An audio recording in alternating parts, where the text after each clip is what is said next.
What's up, guys? My name is Brennan. I'm joined with Trent, and this is Recall.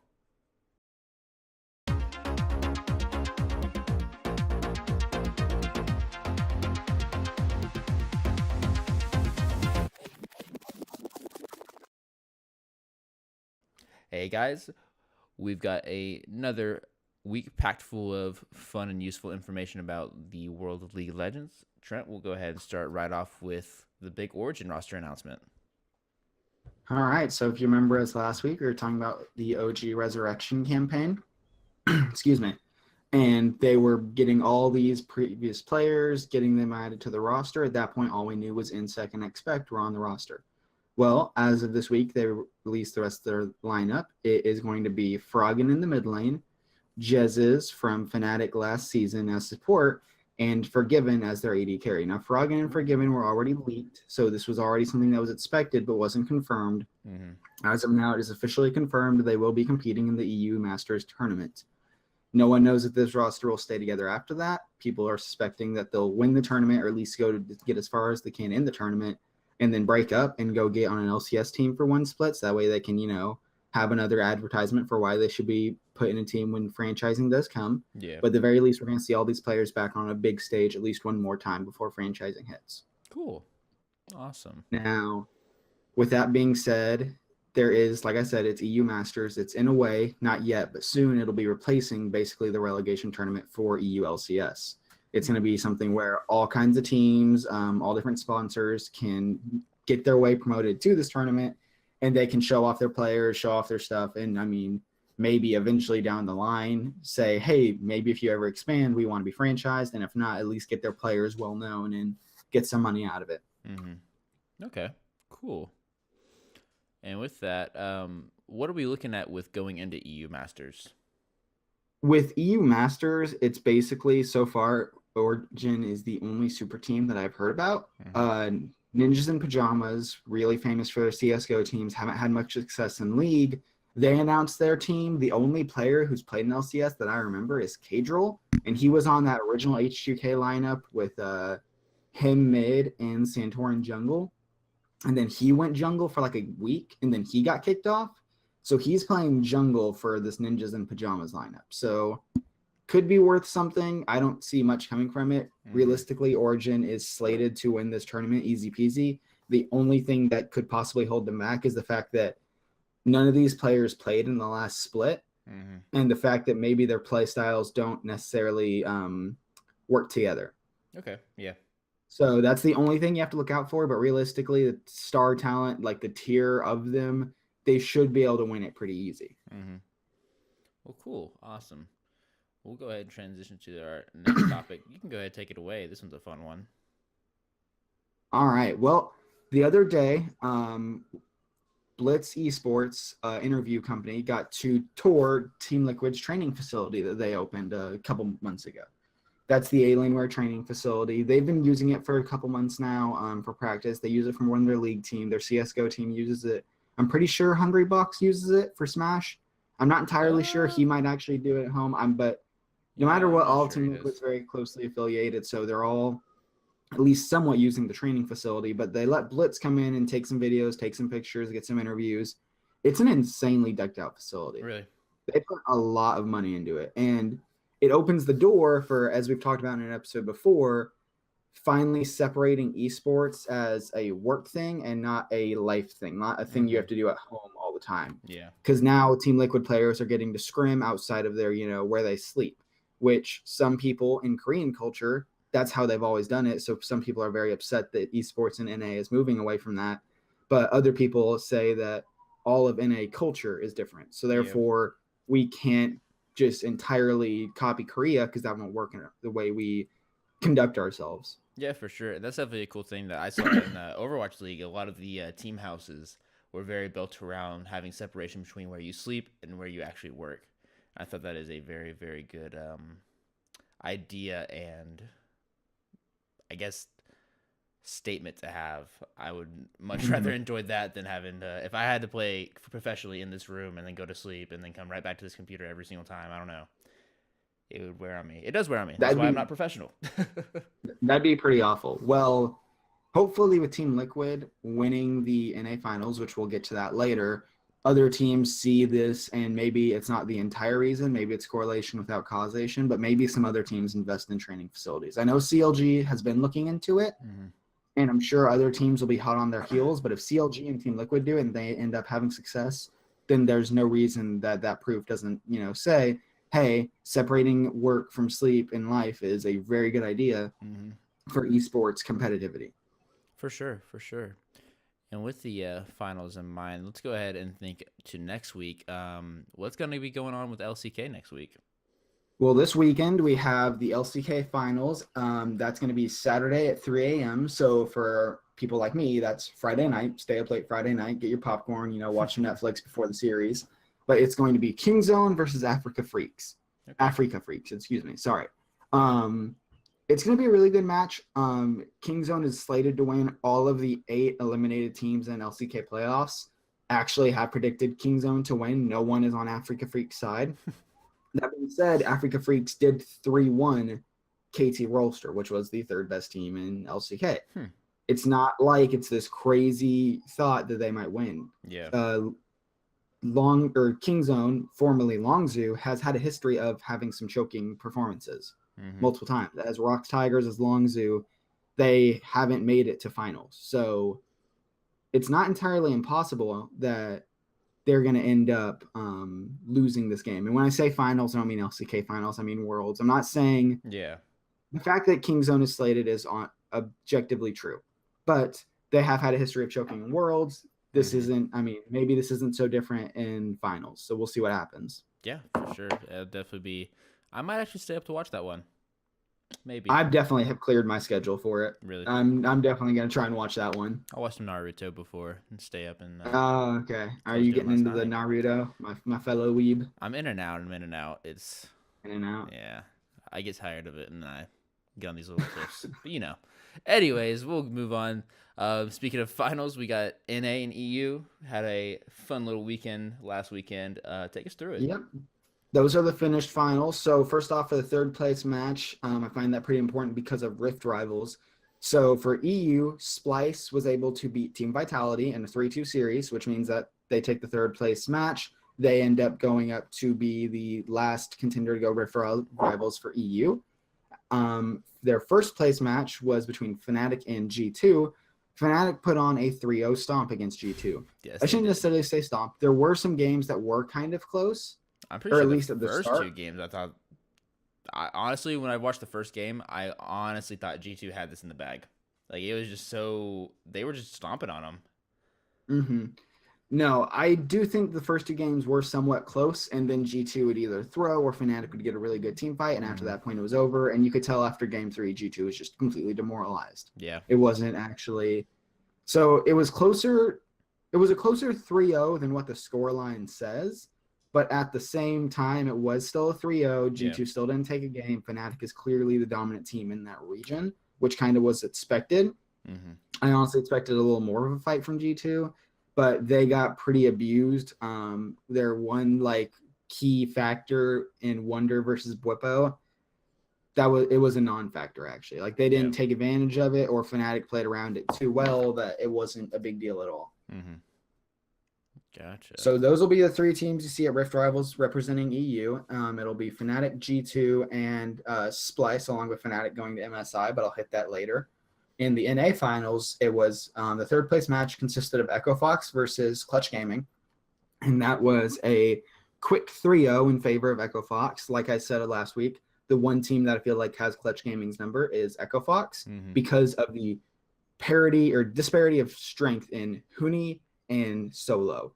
In other matchups, the top laners aren't as strong, so they can't, even if they abuse Solo, Clutch can play around it. Huni abuses Solo so well that there's nothing they can do. Clutch has to focus top lane, or they just lose outright.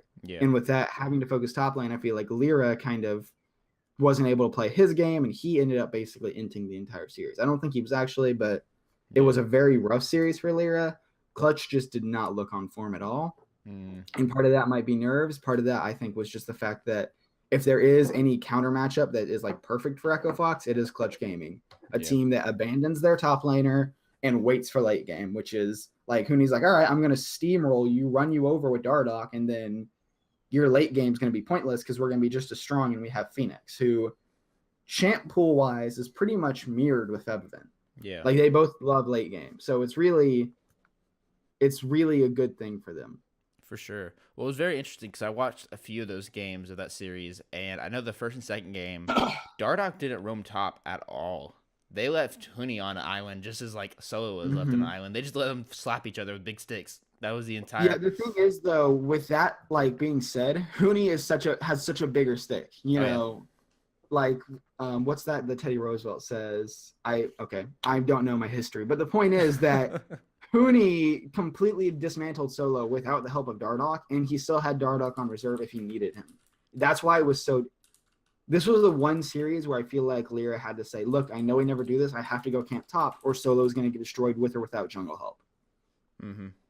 So it was very dominant. It was Echo Fox clearly looked better than Clutch Gaming. A lot of people are wondering if that was actually the best finals, if in reality the bracket was seeded so that Team Liquid and Echo Fox were the real NA finals. Mm-hmm. Because as I'm about to get to, the finals matchup between 100 Thieves and Echo Fox 100 Thieves and Team Liquid was actually kind of a letdown. Yeah. Team Liquid had a clean 3-0 sweep against 100 Thieves. That was the theme in NA this week, I guess. It was actually really good play from them. They did really well. The whole team stepped up. A lot of people were expecting Doublelift to pop off, with everything that happened to him. Mm-hmm. But his whole team stepped up. He had no reason to pop off. It was just great play from all of them. Impact had some good games where he would get like camped hard and kind of screwed. Even Doublelift said so, but he was just like untiltable. Xmithie had a great Baron still. Ole was playing probably some of his best tank support he's played all season. Mm-hmm. But most importantly, I want to highlight Pobelter, who just absolutely killed the game with some great Azir play. Really? He was insane this weekend. And there's a reason he got the finals MVP. Okay. It was really good to see Pobelter back on form because this whole season it feels like he was trying to kind of re-achieve that best, top 3 in a mid lane, and it never really felt like he got there. I feel like he hasn't been there in the past 2 or 3 seasons, honestly. Ever since Immortals with Wild Turtle, Huni, and Rainover, I would argue that he hasn't been to that top tier point. Yeah, for sure. And quick side note, I looked up the quote, "Speak softly and carry a big stick." There you go. Although I don't think Huni speaks softly. Maybe that wasn't relevant. But whatever it is, Huni carries a very big stick, and he beat Solo all over the rift with it. Mm-hmm. And that's why I think Clutch Gaming was basically completely outmatched in this one matchup. Yeah, for sure. Well, a lot of fun stuff going into finals. That transitions us into looking to MSI. So take us there. With Team Liquid and Fnatic's win in their finals, they are going to be going to MSI. They are going to be the first 2 major region teams going. We're still waiting on the LCK and LPL results. But as for wildcard teams, we have Ascension Gaming, Kaboom Esports, Gambit, Direwolves, and EVOS going to MSI. So they're all going to play in the play-in stage to get to the round robin stage. So basically there'll be the first part that's all wildcard teams playing off against each other. Mm-hmm. And I believe it's 2 teams will end up making it from the whole 8, 10. I'm not entirely sure. There's about 8 or 10 at least wildcard teams, and they'll go up, play against each other, and then 2 of them make it through to play against the major region teams. Mm-hmm. So we're still waiting to see if LCK, LPL, and a couple other wildcard teams, which ones are decided to make it in. Honestly, I know this is the Western pipe dream. This is finally our year, yada, yada. I think there's a chance for Team Liquid and Fnatic to see some really good play because they were so dominant in their finals, which of course could be a bad thing. It could be saying that our regions weren't as strong as we thought they were. Yeah. But I think it's more of these teams are really good. And on top of that, we're getting we're going to really shake up our current or common international rosters. So it's going to be either Kingzone or Africa Freaks who have never made it to an international tournament going to this tournament. And in LPL, it's possible of teams like IG to make it on top of normal teams like EDG and RNG. So there's a good chance that we actually see some new teams show up. some new blood. And I think that might be the push over the edge we need to see some Western success in an international event. Now, of course, I want to see one of these teams win finals, but I'd still be happy with just a finals appearance, circa CLG in 2015, 2016. Circa CLG versus SKT in the finals of MSI, either 2015 or 2016. Mm-hmm. That would definitely be awesome. I'd love to see that. Just give us something, NA, please. Mm-hmm. As for that really concludes my talk. A lot's going to wait until we see the LCK finals this weekend, and LPL still going through. Like, they're still in semifinals, their playoffs. Oh, wow. So it'll be a while until we know who's going to go. Mm-hmm. I did say last week that 8.7 was completely non-competitive patch. I did get that confirmed. I know for sure the only patch that will be played at MSI will be 8.8. So cool. I haven't gotten to play much recently. I don't know if Aurelia is broken. I don't know if she's broken good or broken bad. Don't worry, she'll at least get one patch before then so that we maybe get to see her at MSI without being 100% pick ban or without just not being touched at all. Gotcha. Yeah, I was talking to our buddy Jared about it, and he said she's really flashy, but he's still trying to figure it out. So it doesn't seem like she's super easy to play.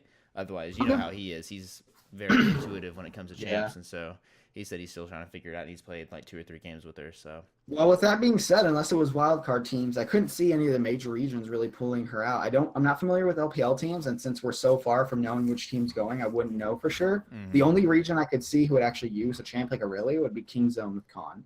Impact's not a flashy top laner. Yeah. Whippo or Soaz, neither of them are not really flashy top laners. I wouldn't expect them to pull out Aurelia in an important game like that. Mm-hmm. Khan, though, if she's strong, I could see something like that being like, ooh, yeah, he's going to play that. He's going to split push someone to death, and it's going to be over. That's fair. Yeah, I'm excited to see if she sees any competitive play. It would be very interesting. I love when champs are thrown into the mix. So, all right, we'll go ahead and that wraps up all of our League of Legends news for last week and upcoming. So we'll go ahead and throw it over to Overwatch. And we don't have too much stuff going on. We can take a look at last week's games. Had a lot of fun ones, a lot of thrillers. And we'll go ahead and start right off with the Los Angeles Valiant 4-0'd Seoul Dynasty. Now, Los Angeles Valiant, they picked up a player. They picked up, what was his name? I'm trying to think. Welcome back, ladies and gentlemen. The Dallas Fuel just kicked off the... Didn't they pick up Bunny? Yep, that's correct. Bunny. I was trying to find it. Thinking of? Yep, and so now they have this Soon Bunny combo, which was very funny because Bunny used to be on Dynasty, and so he's playing his old team. But yeah, they 4-0'd him. They did really, really well. I mean, 2-0, 3-2. That was the only really close game. Then 2-0, 3-0. Like, it was just... Dynasty were off to... Usually we see them on a very strong start to the beginning of stages, but they were very slow with this one. The next game we have is the Philadelphia Fusion. They lost to the Boston Uprising. Now, keep in mind, this is the same Philadelphia Fusion that got second last stage, which is just crazy because Boston Uprising, I think, were 7th or 6th, something like that. And they haven't really shown anything good. But Boston Uprising did play really well. And to be fair, Philadelphia Fusion did not have EQO, their star DPS player. He's a Genji player. Basically, he had a bad gesture, we'll say, on his stream. It really wasn't that bad, but we won't talk about the not going to get into the politics of that. No, yeah. I'm not. That's a red flag zone. Anyways, he is he's suspended for 3 games. His streaming rights were revoked until I think June 18th or something like that. Something crazy, like way out there, which whew. And then he also was fined, I think, $2,000 or something like that. So some hefty punishment coming out. I'll say Overwatch League ain't playing. Really do you aren't. think this was Philadelphia Fusion with the missing player underperforming, or do you think this is Uprising, like maybe not even overperforming, maybe just reaching this new level, like maybe they're going to be shaping up to be one of our top tier teams this stage, excuse me. So from what I watched, I didn't watch the entire match, but I watched a few games. Fusion were definitely a little confused. They had just some internal errors. It looked like just not great teamwork. They were just a little bit missing. As far as Boston actually played really well, and I was very surprised. Usually you see a lot of disconnect between the supports and DPSs. Usually they're just kind of dying out on a whim, which their DPS players are amazing. They're insane. Striker and Dreamcasper, and we'll talk about him later. But Hmm. yeah, it's honestly it looked like Boston Uprising played really well. May that have changed if Fusion had EQO? I'm not really sure. I definitely think it still would have been 2-3, maybe 3-2. It might have flipped, but that last map really could have gone to anyone if EQO, their star DPS, would have still been in there. So definitely an interesting dynamic going on right there. We'll see. Right. Hopefully, Boston Uprising. I love to see their form. They've been really like understellar the past few stages. They'll have little shines of light, and then they'll just go under. And it's like, where did you go? What are you doing? So, hope to see more from them. The next game on that same day, we had London Spitfire versus the Houston Outlaws. Everyone knows I'm a Houston Outlaws fanboy by now. But my boys did it. They won 3-2. Which is really Ooh. surprising because Outlaws have been struggling. They had a little bit of light towards the end of stage 2, but other than that, they didn't even make playoffs of stage 2. They just kind of struggled really, really badly. I don't even remember what place they were in. I want to say they were in 5th or 4th, if I remember correctly. So they I were. want to say it was like 5th because I think Soul Dynasty just missed it again. So Yep, you're correct. So yeah, it was. I was actually very surprised. So happy for them. Hopefully they stay in form. And we'll go ahead and move all the way down to the next Houston Outlaws game. It was Houston Outlaws versus Boston Uprising. Again, hoping Houston Outlaws brought it back, but in reality, Boston Uprising, they 4-0'd them, which is crazy. I didn't really get to watch much of this game, just tidbits. Whether it was Outlaws just sucking dick or Uprising just playing really, really well, I'm going to go with the latter because, one, they beat Philadelphia. Now they're beating the Outlaws 4-0 for one. I was gonna say pretty consistent wins Yeah. too. Like it wasn't like a game 5. At least I don't think so. It was a 4-0 on a Houston Outlaws that just came off beating the Spitfire. Yeah, so I definitely think it's really cool to see Boston Uprising off this real quick start, real hot. I'm hoping they stay like that. We'll talk about that in a little bit as well. And then finally, we got the New York Excelsior versus the London Spitfire. Spitfire not looking too good right now. Excelsior 4-0'd them. So they definitely Excelsior just too good. I think right now they're really cementing their place as the best. I forgot. Did Spitfire have any roster changes before the deadline? not, Anything like to their main roster, I should say? not to their main roster, no. Everything stayed the Okay. same to the main. Excelsior and London Spitfire, their main roster stayed the same. Seoul Dynasty's main roster stayed the same. So all the big Koreans, they lost some sub players, but that's it. Just because the sub players wanted more play time. So Can't blame yeah. them. So yeah, it's definitely interesting to see how the Boston Uprising are going to be. Excel still the kings. They're still just way on top, and no one can touch them. But that'll kind of transition us into talking about a big piece of news. Dreamcasper, the star DPS player for the Boston Uprising, was let go by his organization. He got himself into some trouble. There's some sexual harassment to a minor is what is out there right now.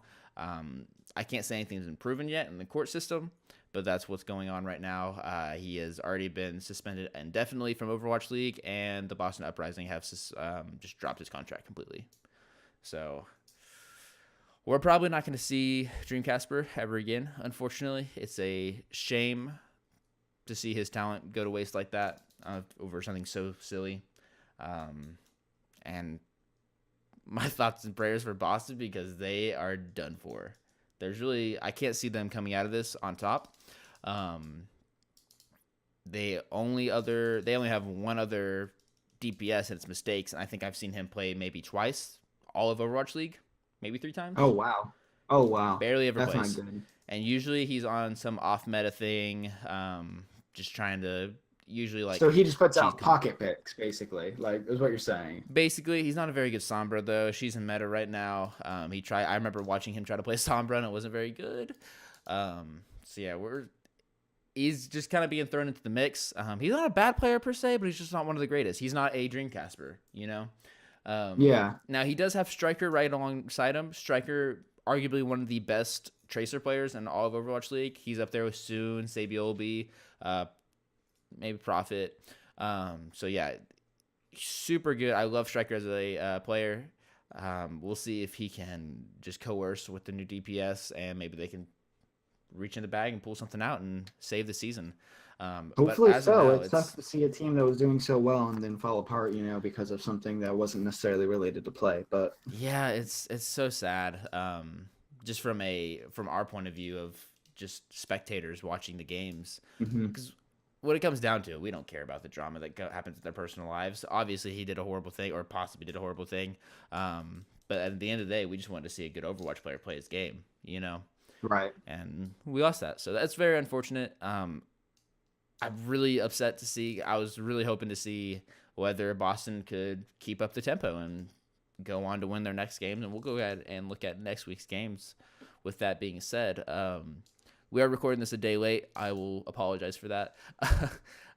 So Wednesday has already happened. Actually, that's 2 days late, huh? Ah, shoot. Technically, we're recording. It'll come out today, this afternoon. Yeah, though, so whatever. we're gonna be okay with that. Yeah. Anyways, so Wednesday's games already happened. Nothing crazy. The one game that I did watch fully through was the Dallas Fuel versus Seoul Dynasty. And just looking at it, you'd think on paper, Seoul Dynasty gonna destroy them. Mhm. But this is with the Dallas Fuel's new roster. Dallas Fuel lost, but it was 2-3. And the last game was very, very close. Like a very close game. It was 2-0 on the last game. It was a control map, but both points could have been flopped either way. It was a very close game. It was very, very fun to watch. Right. Dallas Fuel are just they came alive, and I was really happy. Like really, really happy. But yeah, they're new. Well, also, it's exciting. This is the team you've been rooting for, forever, and haven't seen any results from. Yeah, so they got OGE is their new take player. He is doing great. He is replacing QC or XQC, and he has been doing fantastic. He had a lot of really good plays watching him. Unko, the new support that was from the LA Valiant. I loved him on LA Valiant, and I'm loving here on Fuel. Last week he didn't do so, or the week before that he didn't do too hot. Still getting used to the team, but this week he looked comfortable as ever. He had some really good Zenyatta plays. And then they also, one player that I was surprised about was Rascal. So their two main DPSs are going to be AKM, who is a soldier player. He's also hopping Genji and stuff like that to kind of fill voids. And then Effect, which we've talked about. Effect, he's been a great player, but he's kind of been subpar. And we'll talk about him again. But they put in Rascal for, I think, 2 games. Rascal, I've seen him play here and there. He's okay, but he popped off. Ooh, that's good to hear. It was amazing. So Fleta, everyone knows Fleta's name. He's the star DPS on Seoul Dynasty. Rascal shut him down and put him into the ground on Route 66. Basically, as a Genji v Genji, the Dallas Fuel just coordinated so well. They'd always, as soon as they saw the Genji, they discorded him with the Zen Orb. Rascal would go after him to harass Genji v Genji, and as soon as Rascal was in too deep or about to die or whatever it may be, that is when OGE playing Winston would jump in and just kind of take a spot, and they just go back and forth. They'd rotate that back and forth. That's actually so clean. It was amazing to see. Like, it was executed so well, and Fleta was just useless. He held onto a Dragon Blade for about 2 or 3 minutes because he just couldn't use it because he had no chance to have a good situation. Yeah. So it was amazing to see. Like, I don't think I've ever seen one player shut down that hard in Overwatch League at all, and it's coming from the Dallas Fuel. So definitely a cool game. I do want to touch Effect was playing out of his mind for the first 3 or 4 games. It was just what we've always heard about him. He was actually doing it. So do you think this is maybe getting rid of, I hate to say something like that, but maybe a player like XQC was toxic for their practice environment? Maybe they're finally coming into themselves as a team? Or do you think this is just the fact that Effect has a fire under his butt and they now have a new DPS anyway? It's definitely possible. And they actually don't have a new DPS. Rascal has been on that team for a while now. They just didn't use him very often. And so the only new player is Unko, which is the support, which he's been doing great. And then as well as the OGE, who is I think he's Korean, if I remember correctly. He's a Korean support, tank. But yeah, they were looking to mesh pretty well. So I'm excited for them for sure. That's exciting. Yeah. So we'll move on. Today, we've got the Boston Uprising versus New York Excel. Again, we're going to see if Uprising can stay on that hot streak. Little iffy now that they don't have Dream Casper, but we'll see. I would say Can, Boston Uprising without a player versus a dominating New York Excel. My condolences are with them, but I don't think my they got thoughts and this. prayers. It doesn't look too good, but we'll definitely get to see how Mistakes is thrown into the mix and how well he can do. Another really fun game, that's probably my game I'm most excited for this week, is the Philadelphia Fusion versus the Houston Outlaws. Outlaws, Ooh. they look kind of good, but then they got stomped. Philadelphia Fusion, they didn't get stomped, but they're looking meh, and they don't have EQO. I didn't check. I'm not sure if EQO comes back this game or not. If EQO comes back this game, I say I'm calling it 3-1. If not, then it's going to go 3-2 either one. So All right, well, we'll see it's an about interesting that. prediction. I think EQO can actually turn it very, very hard just because their other DPS player isn't the best. Right. He's Well, I'd be definitely interested to see if that actually works out for him. Yeah, I'll have to double check that later to see if he's back today. Anyways, tomorrow we've got nothing crazy. Maybe the Gladiators versus Dynasty. Gladiators have been looking pretty good. They're moving their way up the rankings. Dynasty, they're losing to these crappy teams. They shouldn't be. So we'll see if they we'll see. And then on Saturday we've got the Spitfire versus the Fusion. Another fun game. We're going to see how Fusion do. It's fun to watch how they've grown within their team and how well they've gotten to be. It'll be a rematch from the semifinal in stage 2.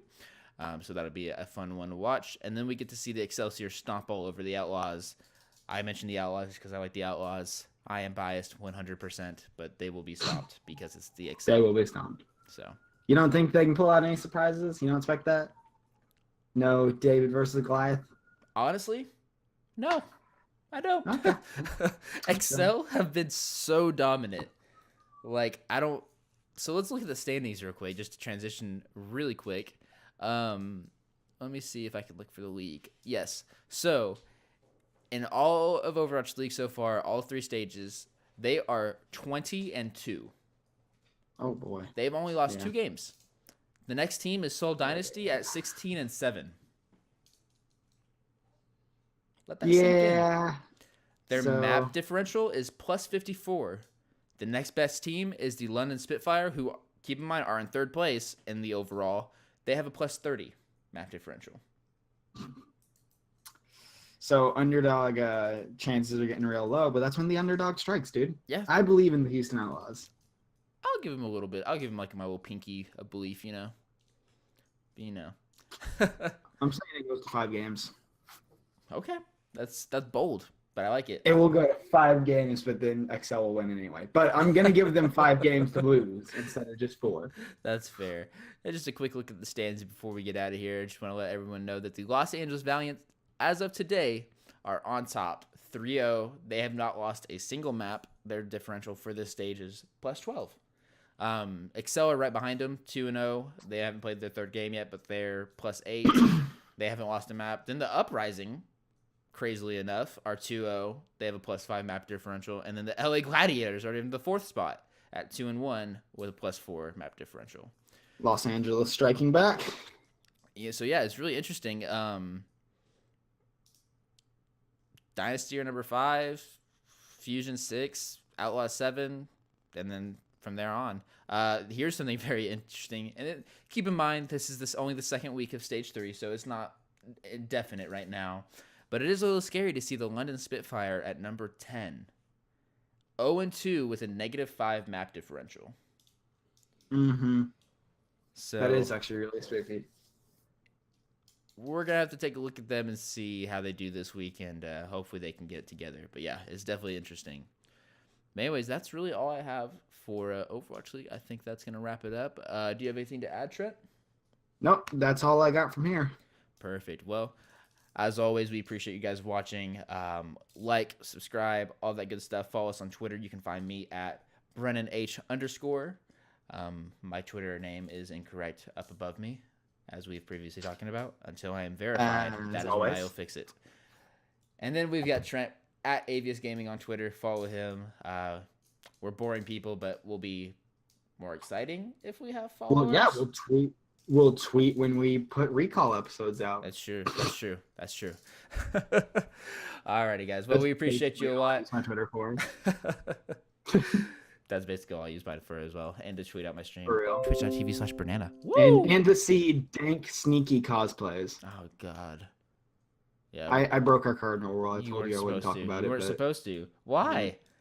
We got to end the for show. anyone now. All right. interested Bye, that guys. does have a Twitter, go Thank you look for at watching. Sneaky's Twitter account. This has been to see Recall. Pizza Delivery Sivver.